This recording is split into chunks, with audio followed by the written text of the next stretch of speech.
Salut tout le monde, j'espère que vous allez bien. J'ai sorti assez peu de vidéos depuis quelques semaines parce que tout simplement j'ai une actualité assez compliquée, assez chargée au niveau professionnel. Mais voilà, je vous sors enfin cette vidéo que j'avais sur le grill depuis déjà une bonne quinzaine de jours, presque 3 semaines. Comme vous l'avez vu dans le titre, nous allons parler aujourd'hui de l'iPhone 12, du futur téléphone Apple qui sortira dans quelques mois, et de cette rupture qu'il pourrait marquer sur le marché du smartphone haut de gamme, puisque nous allons le voir un peu plus en détail. Ça pourrait être une année très particulière, une année charnière entre Apple d'un côté et le monde Android de l'autre. Mais la suite, c'est après le générique.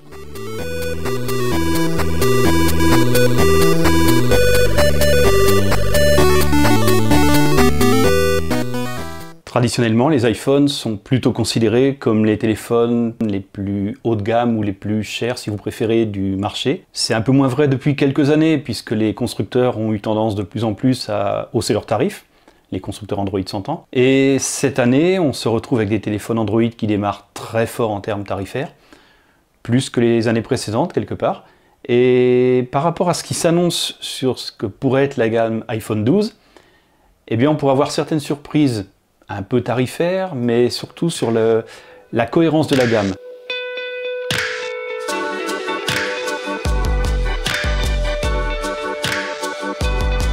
Pour ce qui est du design, même si évidemment nous sommes toujours sur de la spéculation, mais on peut quand même plus ou moins estimer ce à quoi vont ressembler les iPhone 12.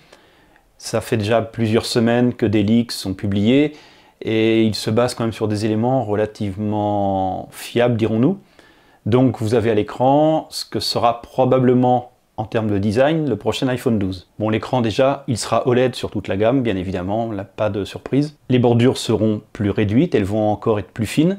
Et l'encoche qui continuera très certainement d'être présente, Face ID oblige, eh bien elle va quand même réduire de volume, elle va diminuer en taille, et elle va, non pas disparaître, mais elle va quand même s'amoindrir, et devenir un peu moins envahissante, un peu moins présente que ne l'était jusqu'à présent. À l'instar de l'iPad Pro 2020, le châssis sera à bord droit, et nous allons voir que cet iPhone 12 va se décliner en fait en 4 modèles, ou plus exactement en 2 modèles qui eux-mêmes vont se décliner en 2 catégories. Il y aura l'iPhone 12 qu'on peut qualifier de standard, qui fera 5,4 pouces, et l'iPhone 12 Max qui lui fera 6,1 pouces. Ensuite nous aurons l'iPhone 12 Pro, lui aussi de 6,1 pouces, et enfin, la déclinaison iPhone 12 Pro Max, qui aura là un écran de 6,7 pouces. Alors première différence déjà au niveau de l'écran, sur les iPhone 12 et 12 Max, nous aurons un écran a priori à 60 Hz en rafraîchissement.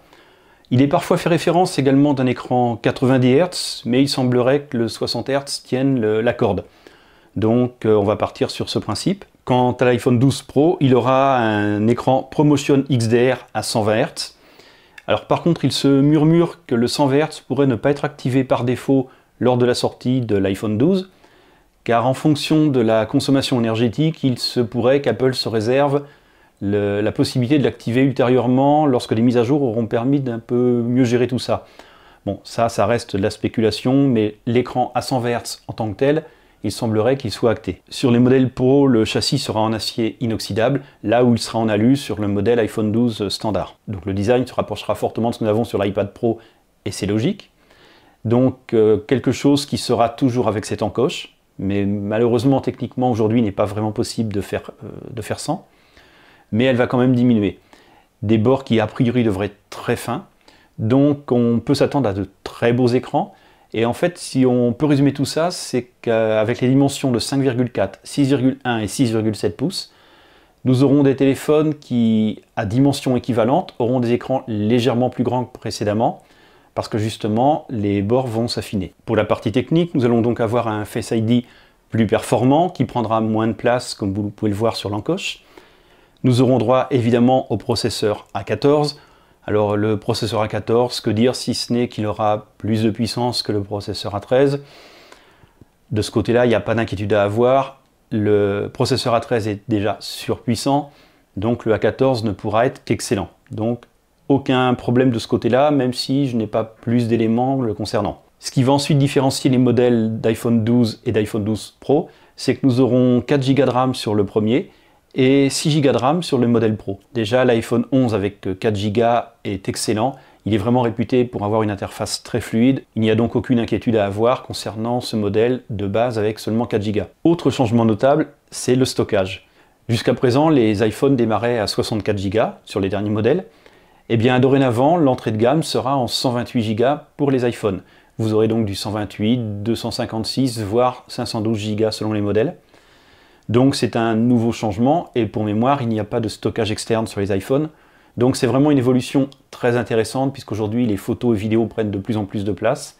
Et avec 128 Go, ça vous permettra d'être quand même plus serein sur le temps, sur la durée. Il se dit que la charge inversée serait désormais présente, mais limitée aux accessoires. Alors évidemment, on ne peut s'empêcher de penser que cette recharge sera limitée en fait au boîtier des écouteurs de la marque Apple. Est-ce que ça sera un peu plus étendu, un peu plus compatible? Difficile à dire, mais connaissant Apple, il n'est pas impossible qu'ils le restreignent à leur propre périphérique. Autre grosse nouveauté sur les iPhone 12, ça va être la présence de la 5G, et c'est quelque chose de logique.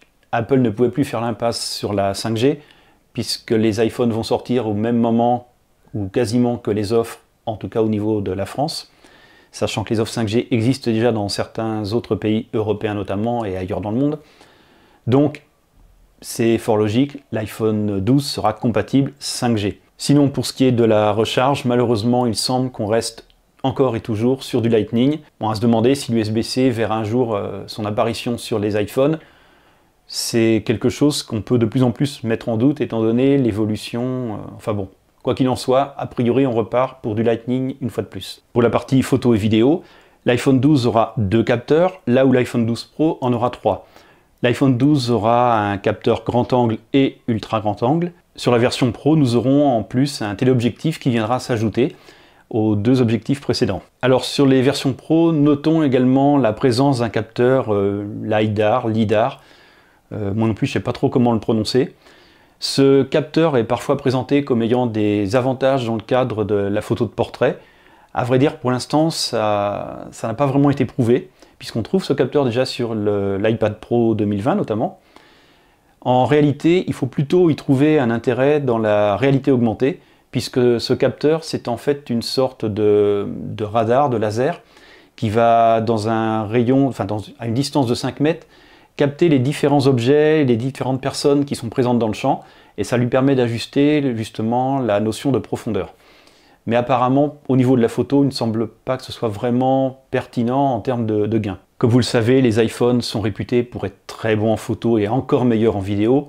Donc concernant l'iPhone 12, à mon avis, il ne pourrait être que très bon, il ne pourrait être qu'excellent. La photo devrait être vraiment de très bonne qualité. Pas forcément meilleure que sur les téléphones Android, car il y a vraiment de très bons challengers de ce côté-là. Par contre, au niveau vidéo, je pense qu'Apple va continuer sur sa lancée et rester vraiment la marque qui propose les meilleurs capteurs en termes de vidéo, la meilleure gestion vidéo. C'est malheureusement un peu le parent pauvre du côté des téléphones Android. Mais bon, on verra ce qu'il en est, mais à mon avis, il n'y a pas d'inquiétude à avoir. L'iPhone 12 devrait être excellent une fois de plus. À l'image un peu des années précédentes, les iPhone 12 devraient être annoncés probablement à la rentrée, première quinzaine de septembre. Par contre, ce qu'il se dit de plus en plus, c'est qu'ils ne seront pas disponibles immédiatement du fait de la pandémie qui a retardé pas mal de choses. Et on parle plus probablement d'une disponibilité au cours du mois d'octobre. Pour ce qui est des prix, je vous les affiche à l'écran. Alors sachez que je pars quand même au départ sur les tarifs en dollars, donc je vous les mets. Par contre, pour les tarifs en euros, eh bien écoutez, là je me suis basé sur tout simplement Alex Reframe, qui est quelqu'un qui connaît très bien l'univers Apple, et je me suis basé en fait sur sa conversion, sachant que chez Apple, un dollar ne fait pas un euro, contrairement par exemple à Google, qui pour ses pixels traditionnellement utilise le même montant. Et donc vous voyez que nous avons quand même un premier iPhone, l'iPhone 12 en 5,4 pouces, qui démarrerait alors 649 $ et 750 €. Et donc cette rupture, eh bien, elle se situe tout simplement que le premier iPhone 12, le modèle en 5,4 pouces, sera proposé à logiquement 750 € chez nous. Alors déjà, c'est un prix plancher, pratiquement des téléphones Android que l'on peut qualifier de haut de gamme. Il n'y en a pas en dessous de 700 € aujourd'hui ou de façon infinitésimale. Et c'est plutôt du 900 ou 1000 € pour beaucoup. Donc déjà, c'est un tarif qui va être globalement en dessous de pas mal de téléphones Android dits haut de gamme. Ensuite, cet iPhone 12, il va avoir une particularité, c'est sa taille. Et ce type de taille, vous n'en retrouvez plus aucun dans l'univers Android, excepté le Pixel, qui a encore des téléphones à 5,7, 5,8 pouces. Mais en dehors de ça, tous les téléphones Android sont à 6,3 pouces et plus. Et donc, Apple va sortir un téléphone qui va être plus compact, plus léger, et c'est la demande quand même, quoi qu'en pensent les constructeurs, de pas mal de personnes.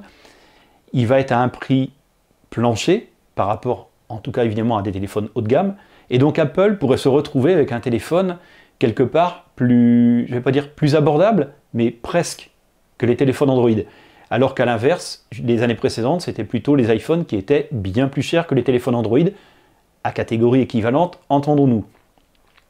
Donc cette gamme d'iPhone 12 est non seulement très attractive, parce que je trouve qu'il y a quand même des avancées intéressantes, qui étaient rendues nécessaires, mais la 5G va être présente, la qualité des photos et des vidéos est très très bonne, il n'y a aucun problème là-dessus, l'interface est très fluide, ce sont des téléphones en plus qui se déclinent en différentes tailles, qui permettent donc de s'adapter au plus grand nombre, et ça démarre à un prix qui est quand même, alors qui reste très cher, hein, entendons-nous, 750 €, c'est pas du tout un tarif accessible à tout le monde.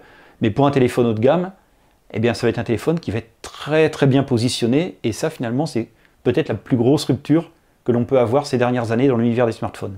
Et je vais faire une petite digression, mais pas tant que ça, puisque l'iPhone, vous savez que c'est un élément qui est nécessaire, qui est obligatoire pour utiliser l'Apple Watch. Donc Apple est déjà ultra dominateur de ce côté-là, et avec un iPhone qui va devenir en fait presque plus accessible sur le téléphone haut de gamme, et surtout un format très très recherché, et qui n'existe plus dans l'univers Android, ou quasiment plus, hormis les pixels, eh bien on retrouve vraiment un écosystème avec un iPhone, une Apple Watch, qui pourrait drainer encore plus de monde que jusqu'à présent.